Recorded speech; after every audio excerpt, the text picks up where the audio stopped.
Hi, I'm Tamara Sloper. I'm the Vice President of Avalon Beach RSL sub-branch, and we're here today courtesy of the New South Wales Department of Veterans Affairs Community Grants Program. We've got the pleasure of having some Barrenjoey High School students here to chat to some of our veterans.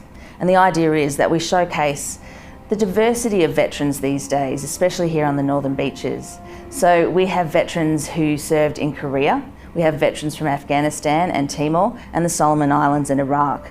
It's a great opportunity for our students to talk to these veterans and find out some of the stories behind their service and what they're doing now that they've transitioned into civilian life. We're very fortunate here in Avalon that we have a really strong relationship between the Avalon RSL sub-branch and the Avalon RSL club.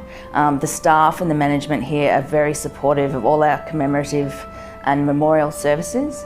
We have great support from our community and particularly the high schools, and we're very grateful that veterans are acknowledged here on the Northern Beaches by our local community.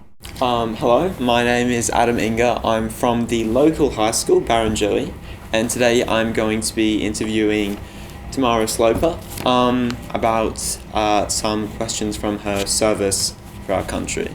So thank you for coming today. Thanks for having me. And letting me interview you. Thank you. So while you were in service, did you have any particular nicknames that your mates called you? Yeah, it was a bit, they sort of shorten your last name, so I was Slopes a bit. Then the nickname, the Hat Lady or Hattie, sort of came along after a while for obvious reasons, but yeah, we tend to shorten people's names a lot in the military. And what kind of service, or what was your role in? I was in the Navy for 18 and a half years, and I was an intelligence officer. So I spent a bit of time at sea, even with the Americans, and deployed with the Army several times as well. So. Right, okay. And if we go back before you joined the Navy, where did you grow up, or what kind of school did you go to? Well, I like to think I was from the Northern Beaches, and I did go to school here. I went to Martin at Warriewood, and I went to St Kevin's in DY, but my dad was in the Navy as well, so I actually went to many, many schools all over the world and moved around regularly. So we came back to the beaches each time after a posting. So the beaches is my home, but really I lived in lots of different places. Yeah. What kind of events or anything inspired you to join the Navy?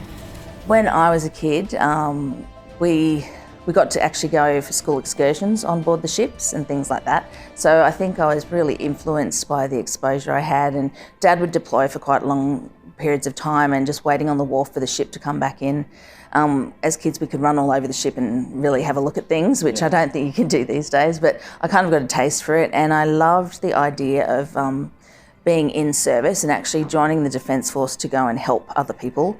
And the fact that as a Defence Force we promote peace and enable there to be peace in the world and make life easier for particularly women and children. I've been quite interested in what war does to families, and so I was inspired to join the Defence Force so I could actually do something about that. Yeah, beautiful. Did you have any particular incidents or deployments that are particularly memorable to you? I think the most outstanding deployment of my career was going to Timor in 1999. I was part of the Interfet force that went over under General Cosgrove, but it was actually kind of a funny incident in a way. I was getting married to my husband Adrian, and in the middle of the wedding I got a phone call telling me that I had to deploy to East Timor. And so it wasn't really where I expected to be going for my honeymoon, but once I'd been there for a little while, it was a shock to me because I was with the Army mostly, and I was used to being on a ship where you had running water and flushing toilets and all those niceties that we Navy and RAF people get used to. But with the Army I was often in a different sort of position, and it was quite high threat in Timor at that time. And so that meant I was exposed to all the suffering that the civilian population there had had for the 25 years of occupation, and that really changed my life. I was there for 5 months, but I promised the local people that I would come back and continue to help them once I'd returned to Australia. So I've been doing that since I came back. So really that deployment changed my whole life. Yeah, wow. Yeah. Do you have any things that you miss or enjoy most about being in the Australian Defence Force? I miss my mates, and I miss that feeling of belonging. the transition to become a civilian is very difficult because you're used to being a part of a big group, an organisation that we're all working for the same goal, and you kind of feel lost when you leave. And these days, veterans are very different to how we perceived them in the past. I mean, the modern veteran has deployed to multiple places, often over and over again. So younger veterans are really needing something to belong to when they come back, which is why I love being part of the RSL sub-branch here in Avalon, because we're reaching out to veterans of all generations, because we have our service in common. And so that is what I miss the most, like being with my mates. And through the RSL, we can do that, reconnect with each other, and we've all got a good understanding of what life's been like. Yeah. You mentioned your transition to civilian life after your deployment. What kind of things are you doing during civilian life at the moment that relate to your service? Well, I initially transitioned to the reserve, so I'm actually still in the Navy Reserve. But I had 4 children, and I didn't want to deploy overseas for long periods of time when the children were small. And so I wanted to stay in touch with my other veteran mates. So I volunteer at the RSL doing some veteran welfare type related tasks, but I also founded a charity that's based in East Timor. And so that keeps that connection, and the people I work with the charity are some of the people I served with back in 1999. Although ANZAC Day was not so long ago, how important do you think that these commemoration days are to us that are so lucky to live in the Northern Beaches? I think we are very lucky here on the Northern Beaches, and I think we veterans who live here are lucky too, because we get such a good support from our local community. I mean, your school is one example, having the band play every ANZAC Day, and for the march and everything, having all the schools and the clubs be part of it. We really feel appreciated by the community, and I think it's important to keep that going, because especially you kids, you're going to bring that story forward, the story of ANZAC, and we need to keep that as part of our culture. So for me, it's a really emotional time, ANZAC Day, Remembrance Day, thinking about all those who've sacrificed for our peace in our country and making the world a better place. So it's an important part of the community. Absolutely, yeah. Is there anything else you'd like to share or add? Just that I want to say thank you, particularly to all of you school students, for the support you give our veterans. I think it's amazing, and I really love the fact that we have this relationship between the RSL sub-branch and the schools. We're very lucky here in Avalon that the sub-branch and the RSL club, which are 2 different entities, work really well together, and we get a lot of support from the club and the staff here and our community. So yeah, thank you very much. I'd just like to personally thank you so much for what you've done for our country. Oh, thanks, Adam. And thank you for letting us interview you today. Thank you for having me. Beautiful. Hey, my name is Adam Inga, and I'll be interviewing you today. So, what was your name, and did you have any nicknames while you were in service or anything? Fitz was my nickname. That was your nickname, yeah? F-I-T-Z. And why did they call you that? Any reasoning behind it, or? Fritter. Oh, right, yeah. Fitz. Yeah. That's all. And you're in the Navy, correct? Navy. Navy, beautiful. Okay. Senior service. Senior service? Yes. That sounds interesting. What does that entail? What did you do there? Well, I was a clearance diver. Mm-hmm. And I did many courses. Yeah. In explosive ordnance disposal. Right. Courses with our own School of Military Engineering and the Americans. Right. Got my Master Blaster badge from the Americans. All right. Yeah. That's that one there. That one right there. Ah, beautiful. Okay, so what if we go back from when you joined the Navy? Yes. What was your hometown when you were a boy, and what school did you go to? I went to Willoughby Public School. Mm-hmm. I was born in Victoria Avenue, Chatswood, in the Cottage Hospital. Right. And that was on the 23rd of the 3rd month, 1929. I was educated at the Willoughby Primary School and went on to the Crow's Nest Technical School. Right, yeah. I joined the Navy then, and of course my education carried on in the Navy. I passed for my commission with the educational test required. And my wife at that time would not come to the United Kingdom. So I said, well, I'll just soldier on. Right. As I am. Yeah. Was there... Sorry. As a chief clearance diver. Right, okay. And was there anything that inspired you to join the Navy? Or... My father was in the Navy. Oh, okay. He was a chief petty officer. Yeah. He became a commissioned officer. He did about 5 years in the Fleet Reserve during World War II. Right, okay. He was also in submarines in the 20s. In the 20s, wow. He met my mother in the United Kingdom Yeah? in 1927. Wow, okay. I was born in 1929. Oh, just after. So don't try and work it out. Right, of course. And did you have any memorable deployments or incidents while you're in the Navy? Or Well, any that stand out? everything. Everything. Everything is wonderful. It's just that exciting. You're learning continually. Yeah? War is not an adventure. I learnt that very quickly Yeah. as the armed escort for the gunnery officer behind enemy lines in North Korea. Right, yeah. We expended over 1,200 small arms rounds, and the gunner's mate said to me, "What have you been doing with all the small arms ammunition? Eating it?"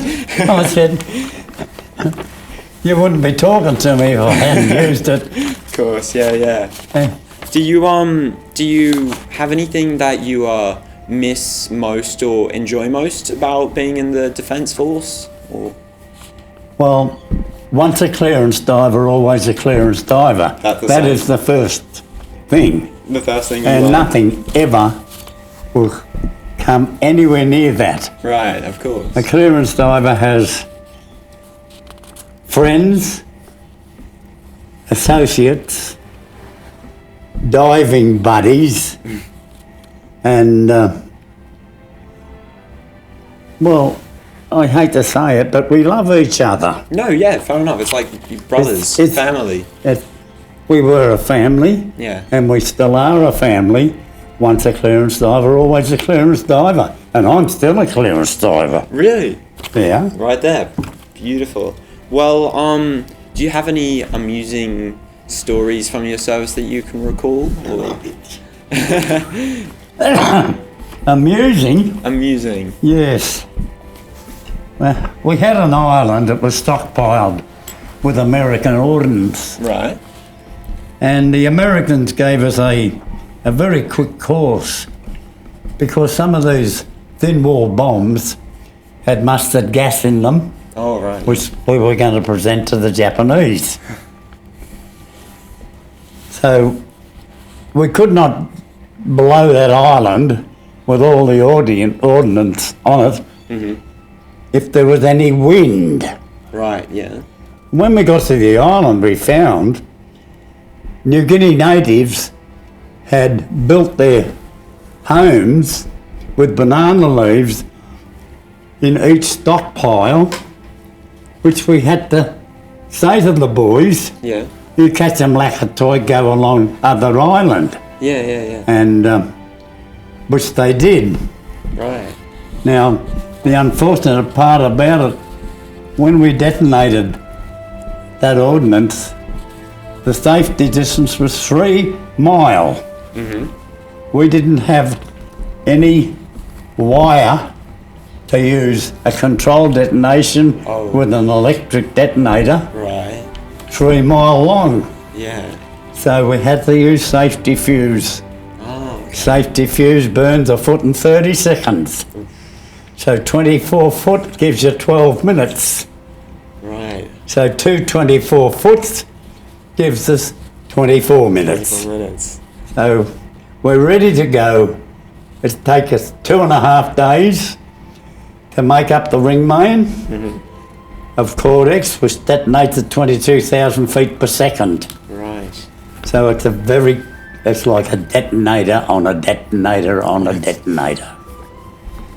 So the figure of 8 knot, the detonator, the safety fuse all taped to a stick so it wouldn't fall back on each other. Mm-hmm. And our putt broke down, which is a 17-foot-6 motor dinghy, and we had to use a 12-foot rowing dinghy. Rowing boat, oh boy. Lieutenant Clatworthy was the RMS and diving officer, and he was on that job with me. He,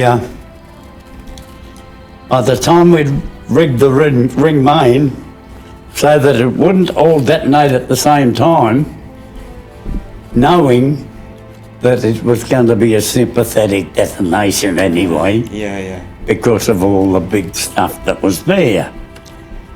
I said to the American when we were doing the course, "Where will we meet you?" He said, "God damn, man, I ain't going to that." Yeah. No, he didn't come, Oh. so he wasn't there. Right. So we lit the fuse anyway. Yeah.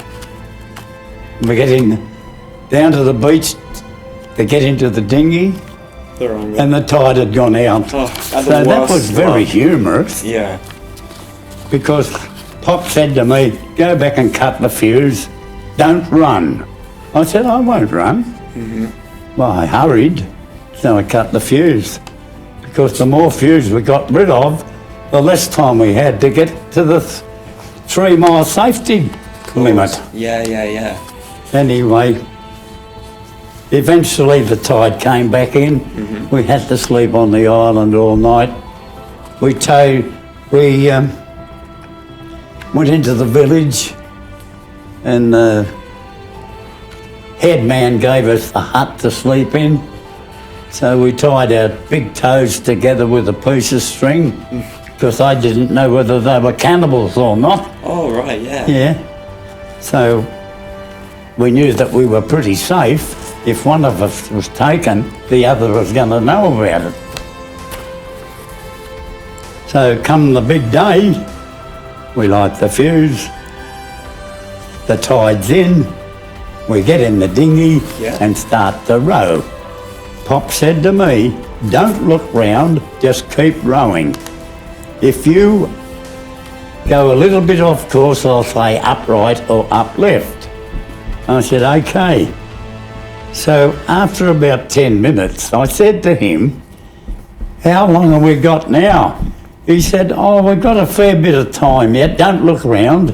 Right. So I'm still rowing, and all of a sudden, Pop's hands come up and grab the oars with me. Yeah. And he's helping me row. Right.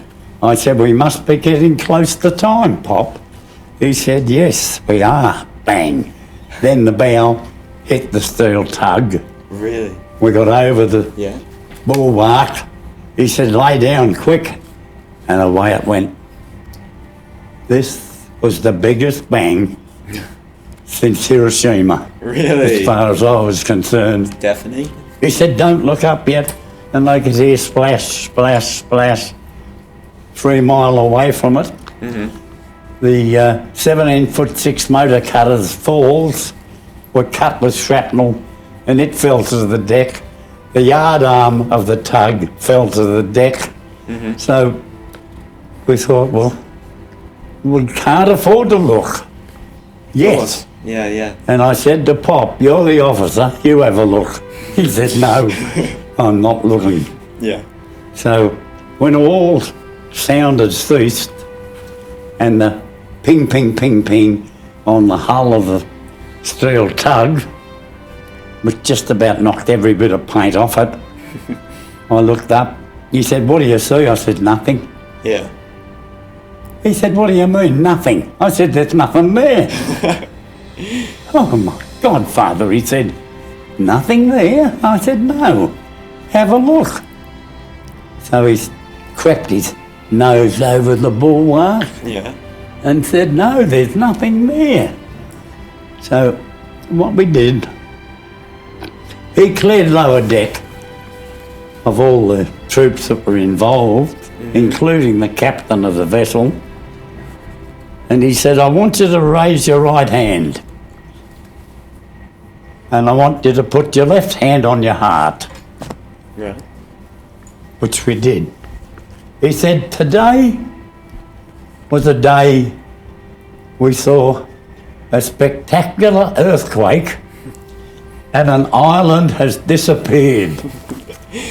Well, that was very, very well said. Yeah. Because a fortnight later, the biscuit bomber came over, dropped the mailbag with our food, more explosives, Right. and a copy of Sydney Truth.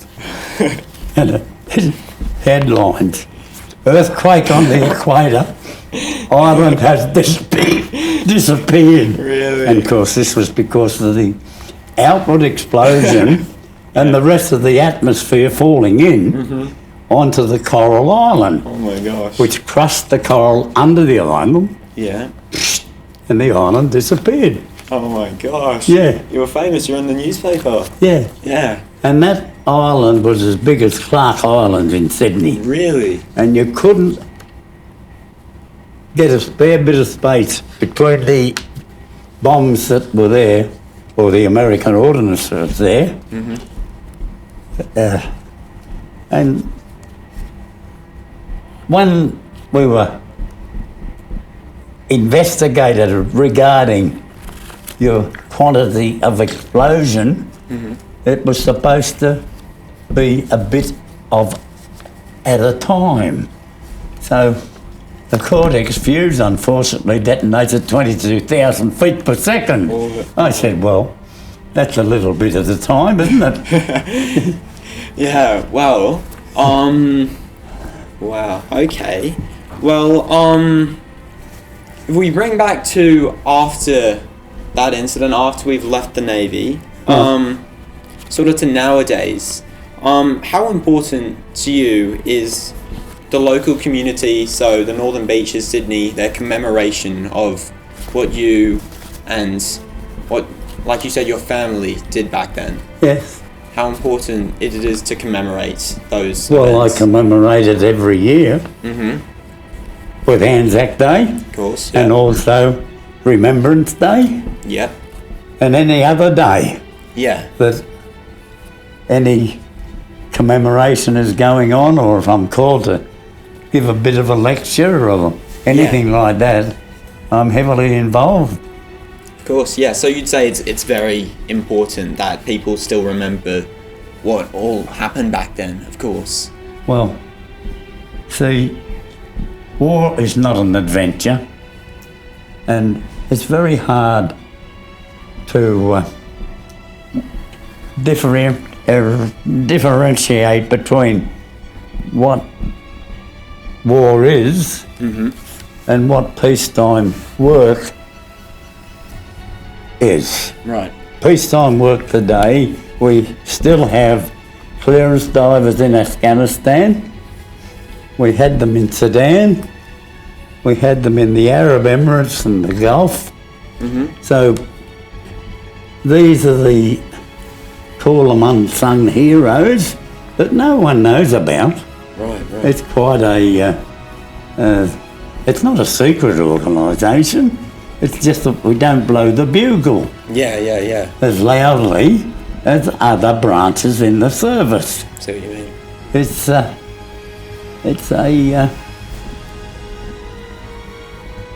It's a work that we're qualified to do. Yeah. We make a mistake, there's nothing to bury.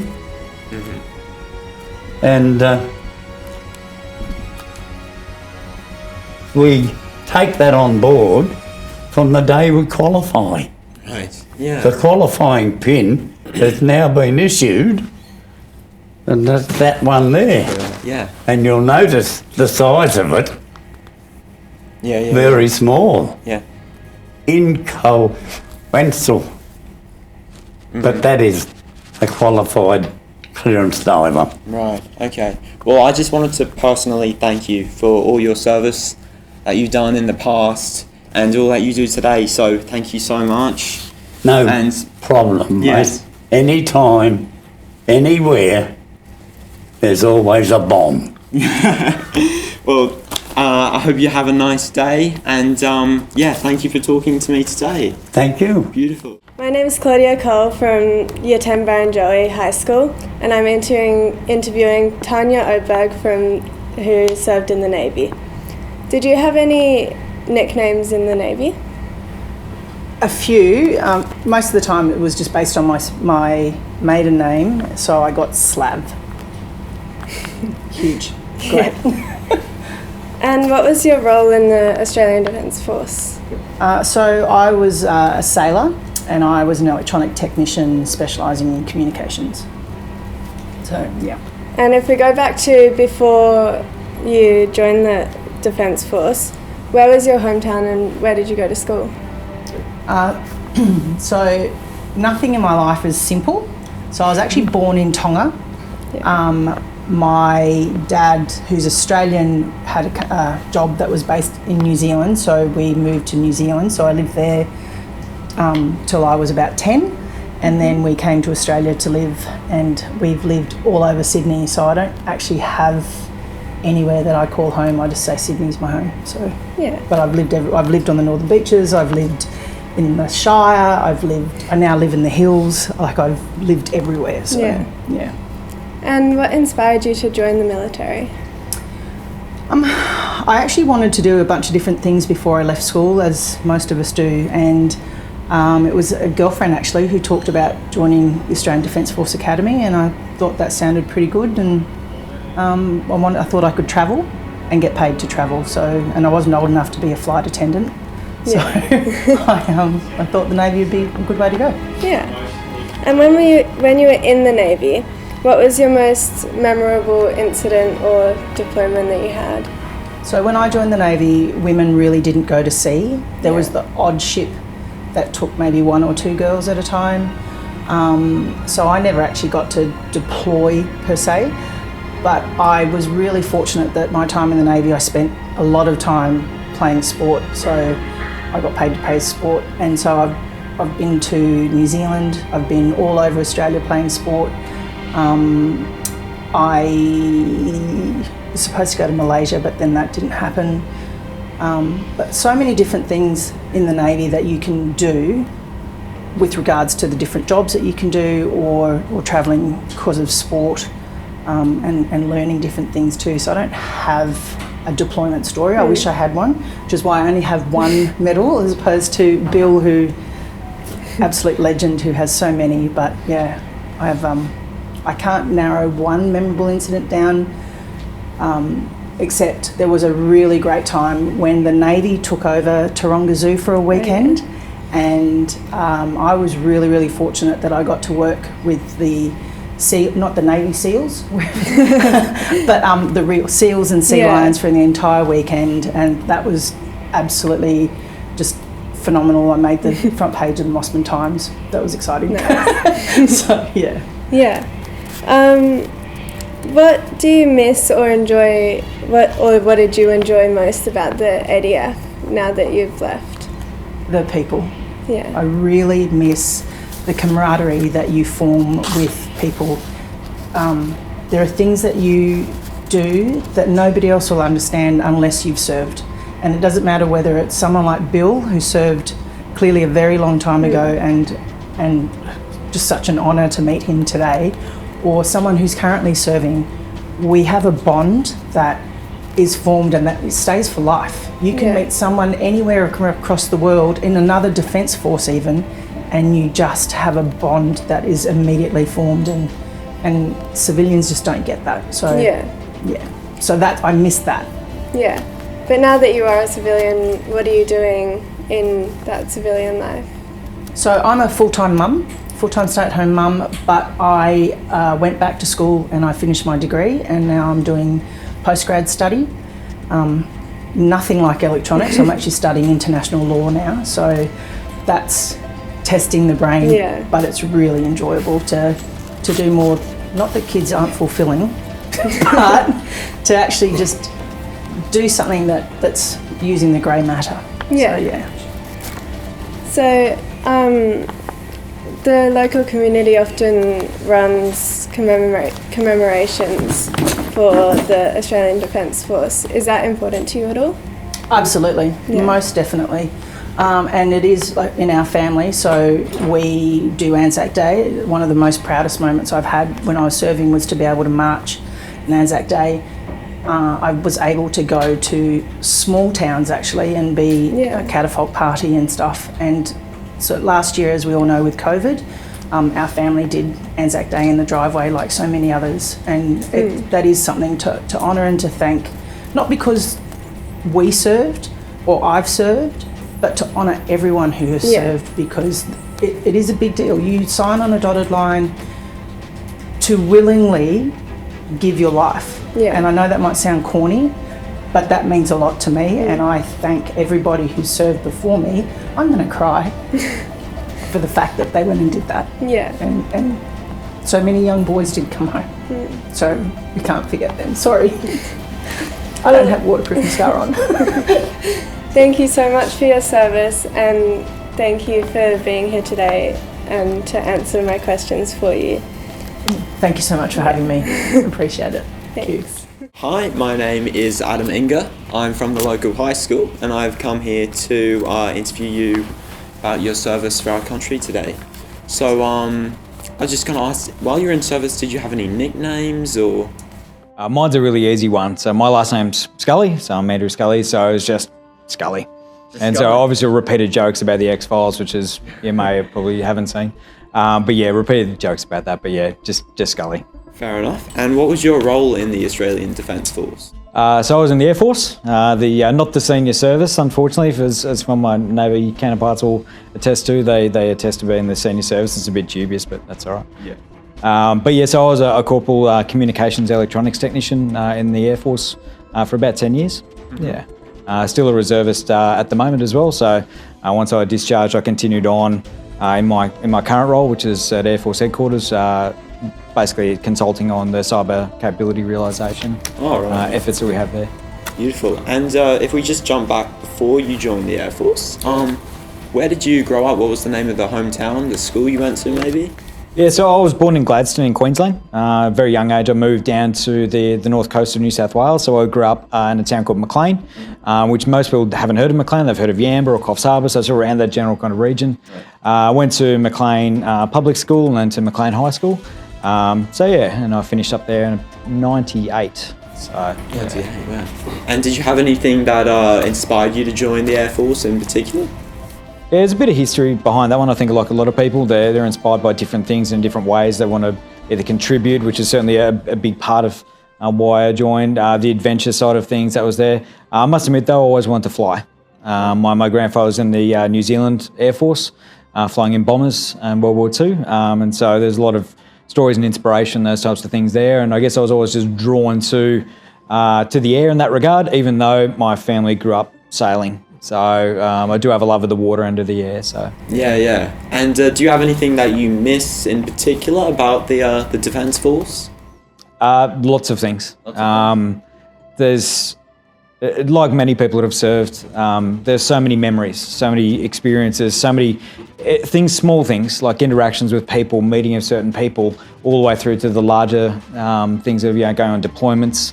And those sorts of things. I miss all of that. I do get my taste for it going back and doing my reserve job, and apart from me realising that I'm a little bit bigger than when I left and my uniforms don't fit as nice as they once did, there's so many things that I miss, but I guess a lot of the things that I miss mostly is the day-to-day interaction with the people, that feeling of belonging and delivering on something that's bigger than you are. I've taken a lot of personal satisfaction and professional satisfaction from going to places like Afghanistan and Timor and others, and helping people, not just Australia and its interests, but also then local people on the ground. So meeting Afghan locals and those types of things when we went outside the base and went around and met some of the locals there.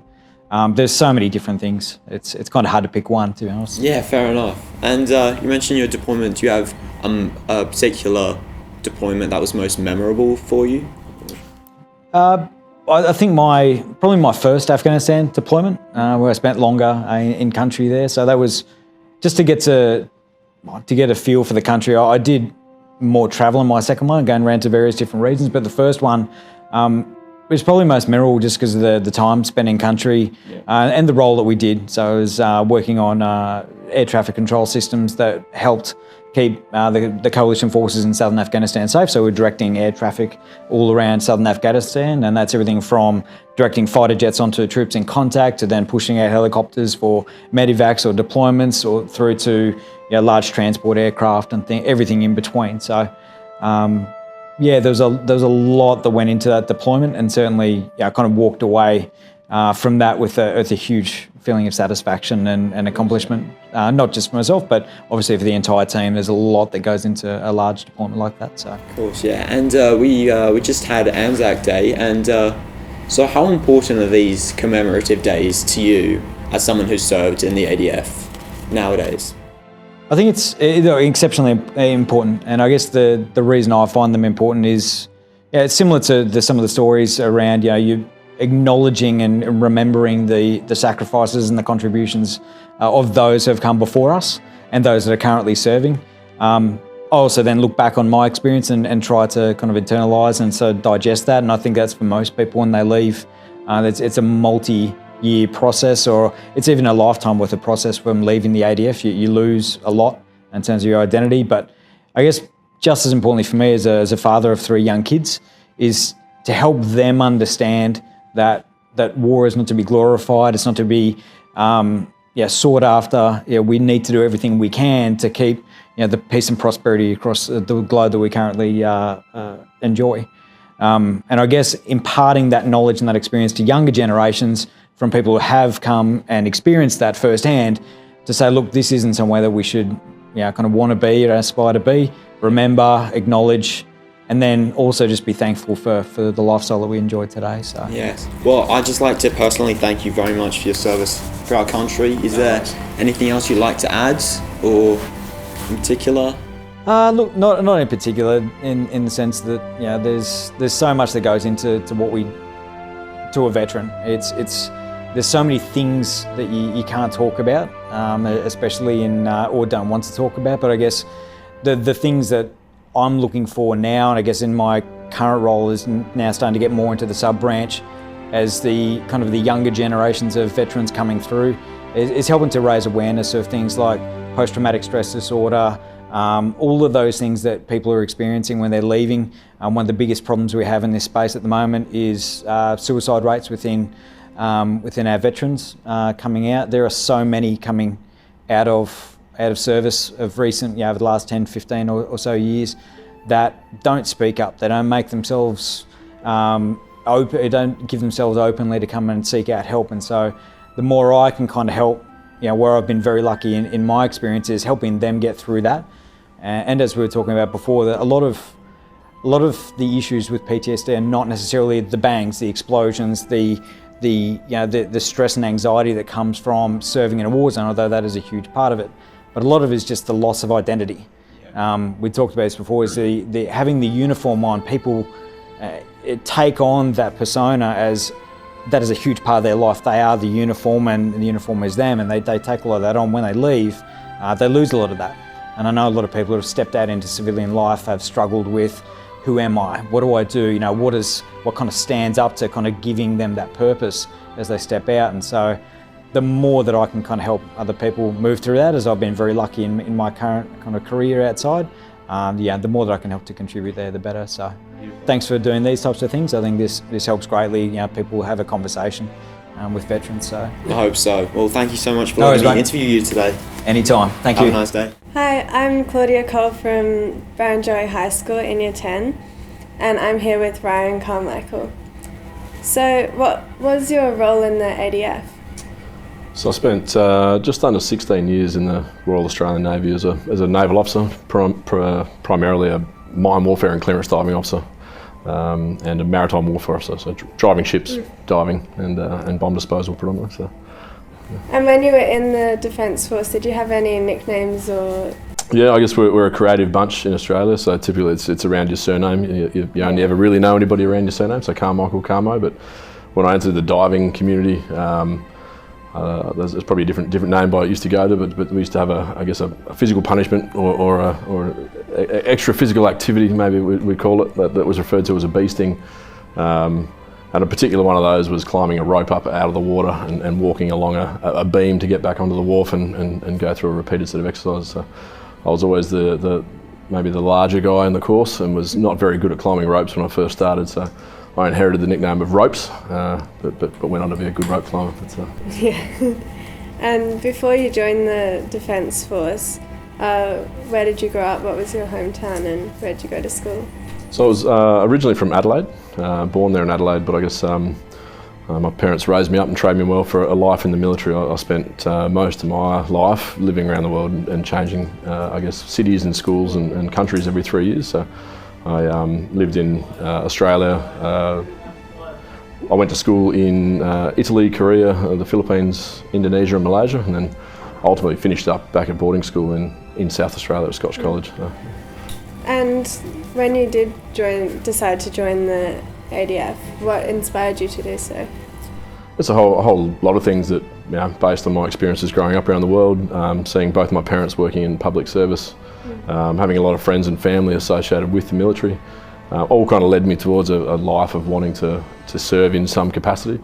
But I think probably one of the trigger incidents or occasions was working at the V8 supercars in Adelaide as a 17-year-old. I was probably the Holden line in a mascot uniform and saw the F-18 Super Hornets fly over when they were early in their service and decided I probably wanted to be a fighter jet pilot at that point. So hopped on my little moped and scooted down to the Defence Force recruiting centre in my lion costume and asked how I could be a pilot, and that set me on a path. But ultimately I didn't join the Air Force. I joined the Navy as a pilot originally and found myself down the career I was. So.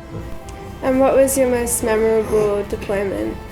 Certainly there were a number of very memorable deployments. Every one of them had its own reasons for being memorable. But I guess for me, professionally and personally, I was on an exchange with the Royal Navy in the United Kingdom for a number of years as the second in command of one of their ships. And we did an extended deployment from the UK out through the Baltic, the Mediterranean, and ultimately in the Middle East for 7.5 months in the Persian Gulf and the surrounding waters.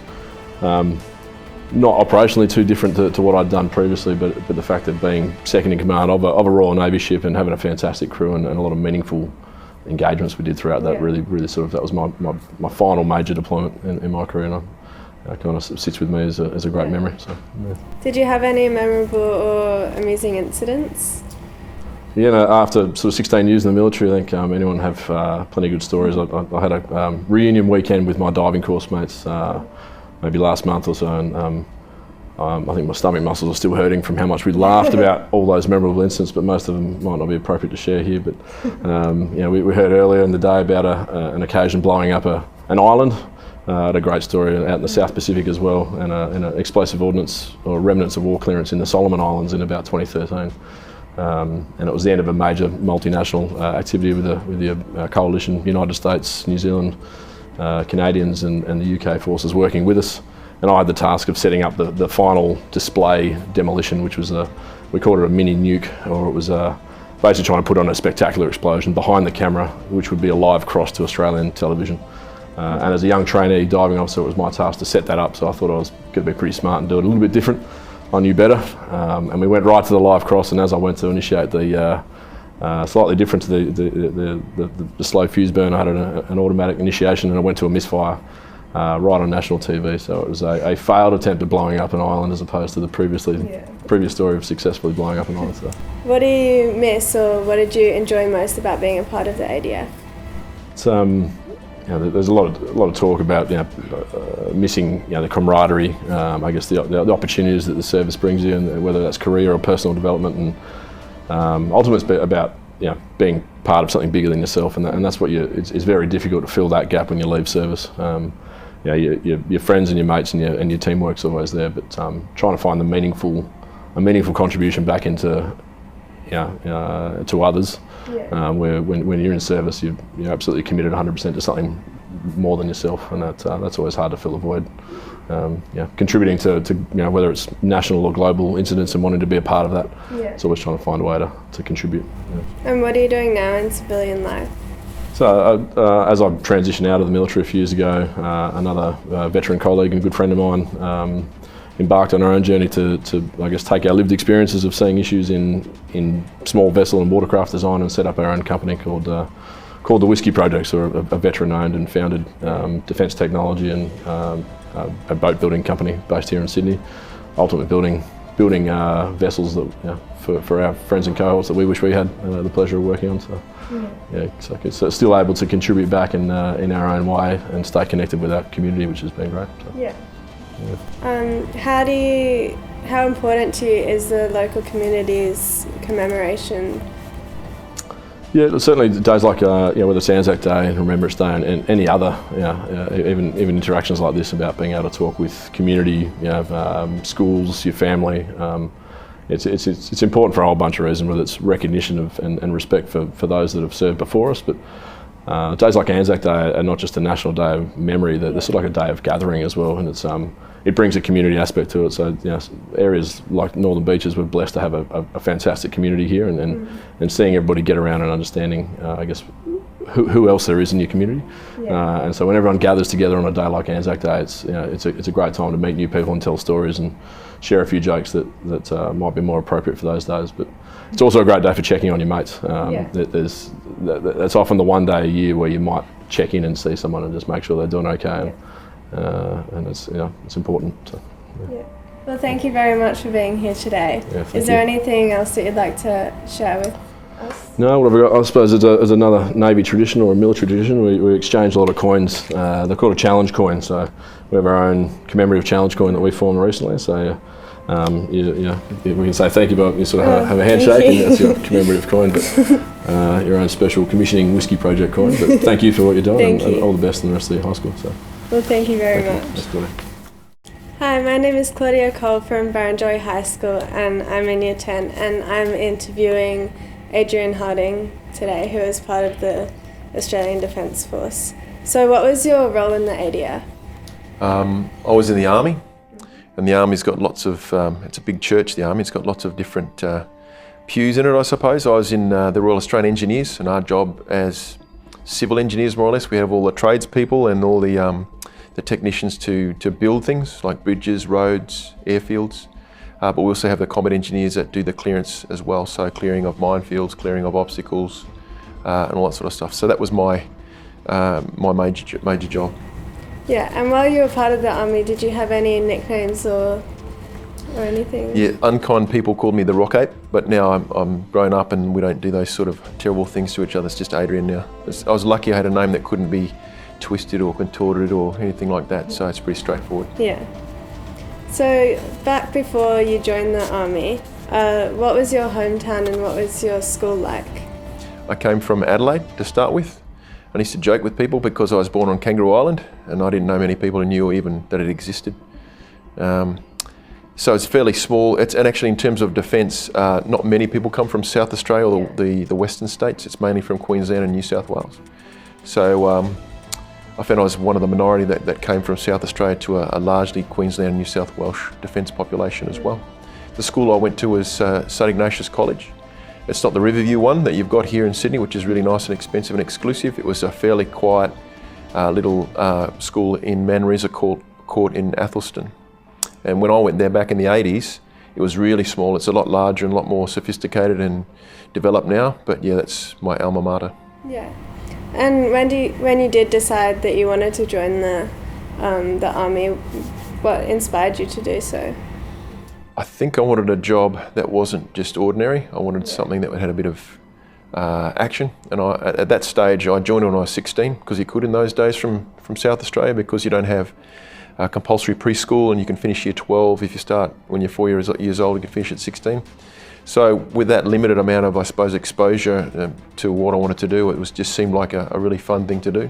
Yeah. I don't think I really understood exactly what it all meant, but certainly I wanted to join the Army. I slightly interested in Navy, not at all in Air Force, but definitely the Army seemed to have what I wanted to do. Yeah. When you were a part of it, what was your most memorable deployment or a memorable incident you had? For most people, it's the pinnacle of their careers is really when you get to deploy. Yeah. And I was really lucky in the early 90s when there wasn't much happening in the world, everyone was staying at home. I was lucky to go off to Iraq to take care of some. What actually happened? The United Nations Security Council passed over Resolution 687, which was to render safe, remove, and destroy all weapons of mass destruction in Iraq at that time. A special commission was raised, UNSCOM, United Nations Special Commission, and I was lucky to be part of the pool of people that Australia provided to that. There's mainly Americans, mainly Europeans, but specialists that went across, and we got rid of the chemical weapons that Iraq had stockpiled in the preparation for the first Gulf War. And as I said, our job was to really try and just get rid of it so it couldn't be used against civilian populations of Kurds, which had been done in the past, and certainly we didn't want it used against the Allies. Yeah.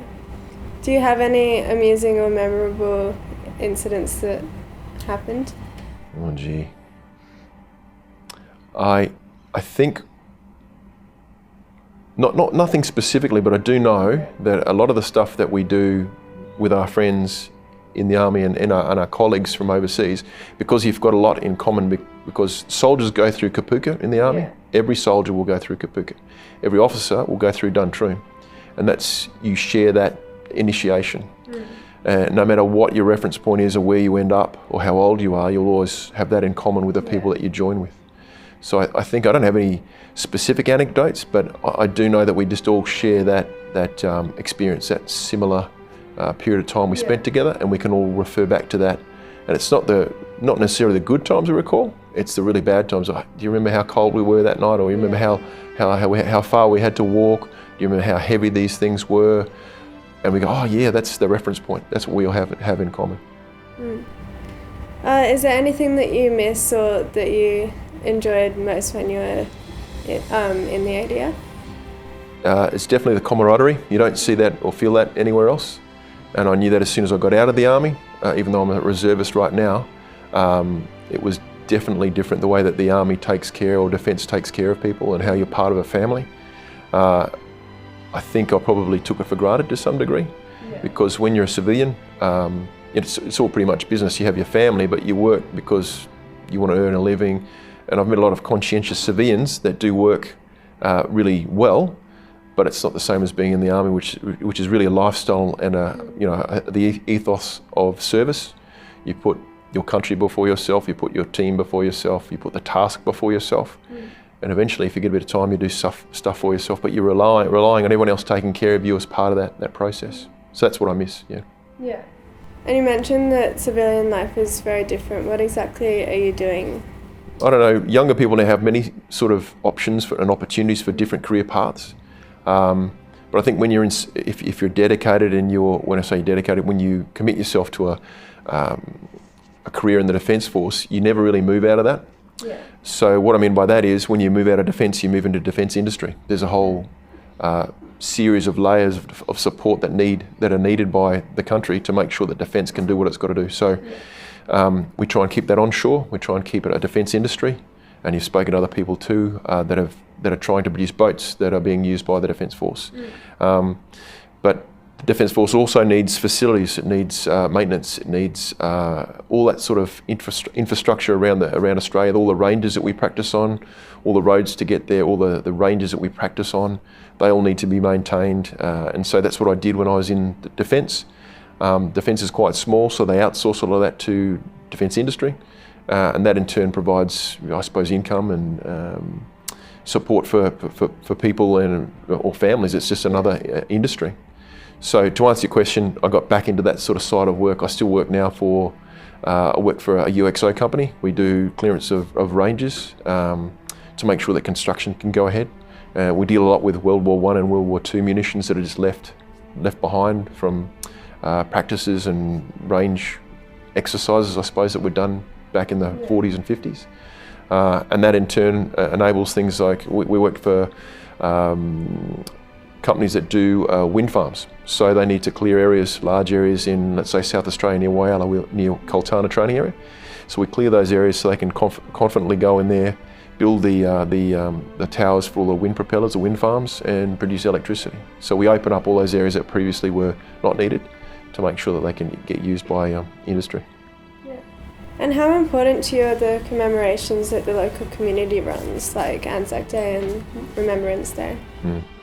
I don't think I probably appreciated them much when I was in the army, because we had our own family again. We knew what we did and we understood what we did. But it's really refreshing to see that a lot of people are actually involved, like the schools, like your school. And it's great to see young people, primary school, high school, the sporting teams, all coming along.